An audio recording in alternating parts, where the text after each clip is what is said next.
107 il bundan öncə 31 mart 1918-ci ildə Stepan Şaumyan və onun daşnaq dəstələri Azərbaycanda soyqırım həyata keçirdilər. Bakıda, Naxçıvanda, Şamaxıda, Qubada, Urmiyada və bir çox bölgələrimizdə 50 mindən çox din sakin qətlə yetirildi. Eyni zamanda bir çox maddi mədəni abidələrimizə küllü miqdarda ziyan vuruldu. Təəssüflər olsun ki, həmin dövrdə bu hadisələrə heç bir hüquqi qiymət verilmədi.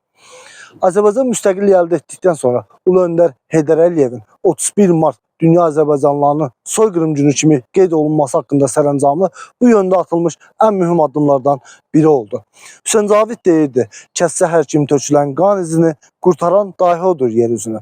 2020-ci il 27 sentyabrda başlanan və 44 gün davam edən müharibədə Azərbaycan öz ərazilərini işğaldan azad etmiş oldu. Bu, həm də soyqırım qurbanlarının xatirəsinin, soyqırım qurbanlarının ruhunun şad olması deməkdir.